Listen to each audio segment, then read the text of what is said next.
देवताओं द्वारा भगवान शिव की स्तुति। भगवान शिव का देवता आदि के अंगों के ठीक होने और दक्ष के जीवित होने का वरदान देना। श्री हरि आदि के साथ यज्ञ मंडप में पधारकर शिव का दक्ष को जीवित करना तथा दक्ष और विष्णु आदि के द्वारा उनकी स्तुति। देवताओं ने भगवान शिव जी की अत्यंत विनय के साथ स्तुति करते हुए अंत में कहा, आप पर परमेश्वर परात्पर तथा परातत्पर हैं। आप सर्वव्यापी विश्व मूर्ति महेश्वर को नमस्कार है। आप विष्णु कलत्र विष्णु क्षेत्र भानु भैरव शरणागत वत्सल त्र्यंबक तथा विरहणशील हैं। आप मृत्युंजय हैं। शोक भी आपका ही रूप है। आप त्रिगुण एवं गुणात्मा हैं। चंद्रमा सूर्य और अग्नि आपके नेत्र हैं। आप सबके कारण और धर्म मर्यादा स्वरूप हैं। आपको नमस्कार है। आपने अपने ही तेजस्व से संपूर्ण जगत को व्याप्त कर रखा है। आप निर्विकार प्रकाशपूर्ण चिदानंद स्वरूप पर ब्रह्मा परमात्मा है महेश्वर। ब्रह्मा विष्णु इंद्र और चंद्र आदि समस्त देवता तथा मुनि आपसे ही उत्पन्न हुए हैं। चूंकि आप अपने शरीर को 8 भागों में विभक्त करके समस्त संसार का पोषण करते हैं, इसलिए अष्टमूर्ति कहलाते हैं। आप ही सबके आदि कारण करुणामय ईश्वर हैं। आपके भय से यह वायु चलती है। आपके भय से अग्नि जलाने का काम करती है। आपके भय से सूर्य तपता है और आपके ही भय से मृत्यु सब ओर दौड़ती फिरती है। दया सिंधु महेशान परमेश्वर, प्रसन्न होइए। हम नष्ट और अचेत हो रहे हैं, अतः सदा ही हमारी रक्षा कीजिए। रक्षा कीजिए नाथ। करुणानिधि शंभु, आपने अब तक नाना प्रकार की आपत्तियों से जिस तरह हमें सदा सुरक्षित रखा है, आज उसी तरह आप हमारी रक्षा कीजिए। नाथ दुर्गेश, आप शीघ्र ही कृपा करके इस अपूर्ण यज्ञ का और प्रजापति दक्ष का भी उद्धार कीजिए।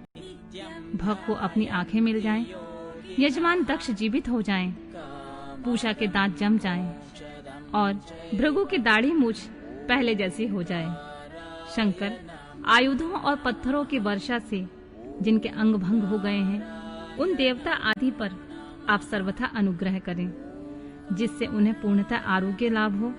नाथ, यज्ञ कर्म पूर्ण होने पर जो कुछ शेष रहे, वह सब आपका पूरा पूरा भाग हो, उसमें और कोई हस्तक्षेप ना करे। रुद्रदेव, आपके भाग से ही यज्ञ पूर्ण हो, अन्यथा नहीं। ऐसा कहकर मुझ ब्रह्मा के साथ सभी देवता अपराध क्षमा कराने के लिए उद्यत हो हाथ जोड़कर भूमि पर दंड के समान पड़ गए। ब्रह्मा जी कहते हैं, नारद, मुझ ब्रह्मा लोकपाल प्रजापति तथा मुनियों सहित श्रीपति विष्णु के अनुनय विनय करने पर परमेश्वर शिव प्रसन्न हो गए। देवताओं को आश्वासन देकर हंसकर उन पर परम अनुग्रह करते हुए करुणा निधान परमेश्वर शिव ने कहा, बोले, सुरश्रेष्ठ ब्रह्मा और विष्णु देव, आप दोनों सावधान होकर मेरी बात सुने। मैं सच्ची बात कहता हूँ तात, आप दोनों की सभी बातों को मैंने सदा माना है। दक्ष के यज्ञ का यह विध्वंस मैंने नहीं किया। दक्ष स्वयं ही दूसरों से द्वेष करते हैं। दूसरों के प्रति जैसा बर्ताव किया जाएगा, वह अपने लिए ही फलित होगा। अतः ऐसा कर्म कभी नहीं करना चाहिए जो दूसरों को कष्ट देने वाला हो।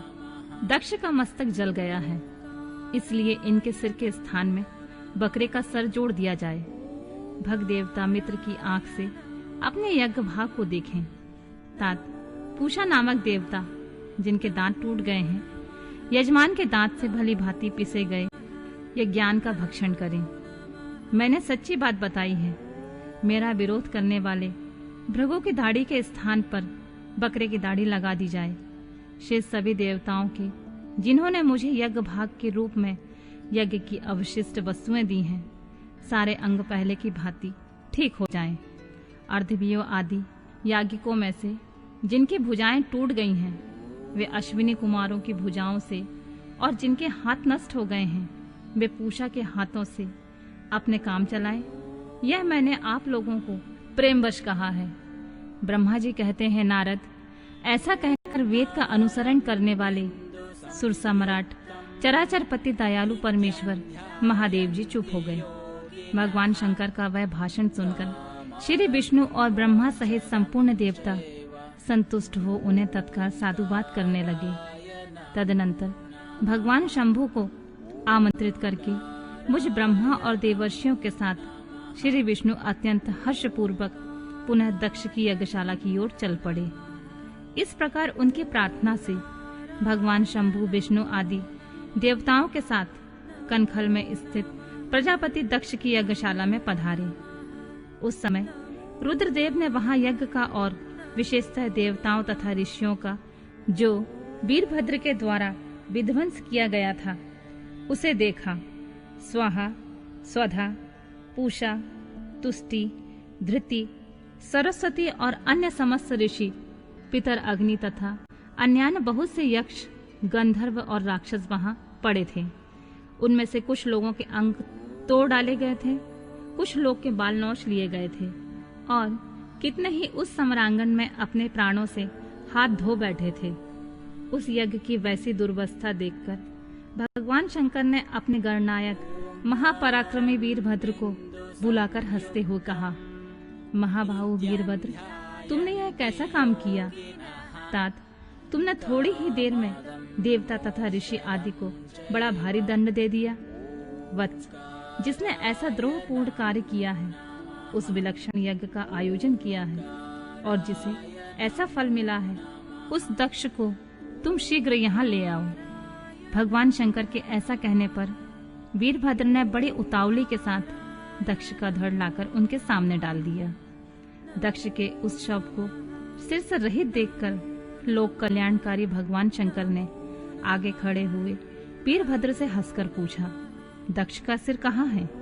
तब प्रभावशाली वीरभद्र ने कहा, प्रभु शंकर, मैंने तो उसी समय दक्ष के सिर को आग में होम कर दिया था। वीरभद्र की यह बात सुनकर भगवान शंकर ने देवताओं को प्रसन्नता पूर्वक वैसी ही आज्ञा दी जो पहले दे रखी थी। भगवान भव ने उस समय जो कुछ कहा उसकी मेरे द्वारा पूर्ति कराकर श्री हरि आदि सब देवताओं ने भृगु आदि सबको शीघ्र ही ठीक कर दिया। तदनंतर शंभु के आदेश से प्रजापति के धड़ के साथ यज्ञ पशु बकरे का सिर जोड़ दिया गया। उस सिर के जोड़े जाते ही शंभु के शुभ दृष्टि पड़ने से प्रजापति के शरीर में प्राण आ गए और वे तत्काल सोकर जगे हुए पुरुष के भांति उठकर खड़े हो गए। उठते ही उन्होंने अपने सामने करुणानिधि भगवान शंकर को देखा। देखते ही दक्ष के हृदय में प्रेम उमड़ आया। उस प्रेम ने उनके अंतःकरण को निर्मल और प्रसन्न कर दिया।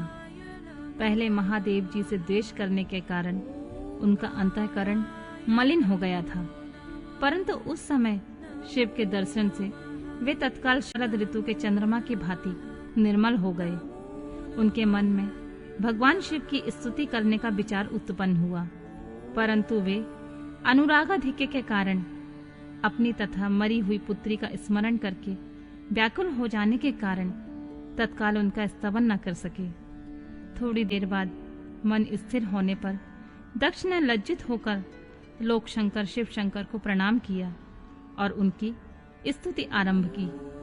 उन्होंने भगवान शंकर की महिमा गाते हुए बारंबार उन्हें प्रणाम किया और फिर अंत में कहा, परमेश्वर, आपने ब्रह्मा होकर सबसे पहले आत्म तत्व का ज्ञान प्राप्त करने के लिए अपने मुख से विद्या, तप और व्रत धारण करने वाले ब्राह्मणों को उत्पन्न किया था। जैसे ग्वाला लाठी लेकर गौओं की रक्षा करता है, उसी प्रकार मर्यादा का पालन करने वाले आप परमेश्वर दंड धारण किए उन साधु ब्राह्मणों की सभी विपत्तियों से रक्षा करते हैं। मैंने दुर्वचन रूपी बाणों से आपका परमेश्वर को बीन डाला था, फिर आप मुझ पर अनुग्रह करने के लिए यहाँ आ गए। अब मेरी ही तरह अत्यंत दैन्यपूर्ण आशा वाले इन देवताओं पर भी कृपा कीजिए।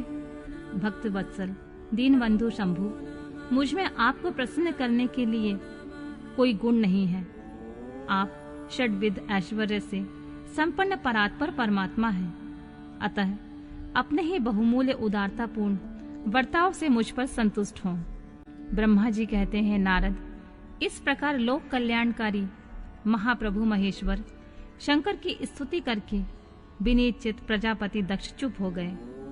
तदनंतर श्री विष्णु ने हाथ जोड़कर भगवान वृषभध्वज को प्रणाम करके प्रसन्नता पूर्ण हृदय और गदगद वाणी के द्वारा उनकी स्तुति प्रारंभ की।